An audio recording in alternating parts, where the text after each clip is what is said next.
Progres raporti i Komisionit Evropian për Shqipërinë nënvizon se vendi ynë rrezikohet nga pastrimi i parave me anë të kriptomonedhave. Teknikat e hetimit financiar duhet përmirësohen duke përfshirë identifikimin, analizën dhe ruajtjen e provave digjitale për kriptovaluta dhe asete virtuale. Duhet të sigurohet përdorimi sistematik i hetimeve financiare paralelisht me rastet e krimit të organizuar dhe të rënd e pastrimit të parave. Niveli i sekuestrimeve dhe konfiskimeve të pasurive mbeti i qëndrueshëm midis viteve 2023 dhe 2024. Shqipëria raportoi rreth 21 milion euro pasuri të sekuestruara, 21 milion euro në 2023 dhe 10 milion euro pasuri të konfiskuara, 11 milion euro në 2023. Raporti thekson se ekziston nevoja për të garantuar menaxhimin në kohë dhe të duhur të pasurive të sekuestruara dhe të konfiskuara, përfshirë asetet virtuale dhe kriptovalutat.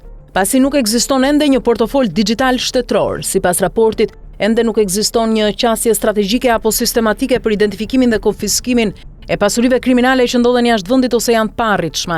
Në vitin 2024, SPA ka dhënë 7 vendime për sekuestrime parandaluese të pasurive që lidhen me veprimtari të krimit të organizuar. Megjithatë, Shqipëria duhet të zbatojë në mënyrë të qëndrueshme rregullat për konfiskim të zgjeruar dhe ngrirje paraprake të pasurive.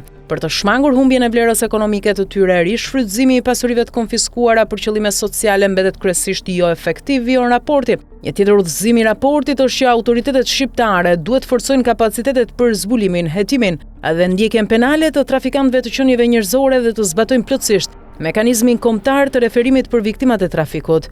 Në vitin 2024 u identifikuan 178 viktima, përfshirë 113 gra e vajza dhe 96 fëmijë. Ndërsa në lidhje me trafikimin e armëve, sipas raportit, Shqipëria ka forcuar përgjigjen operacionale, duke bërë përparim në parandalimin, hetimin dhe ndjekjen penale të rasteve që lidhen me trafikimin e armëve dhe municioneve.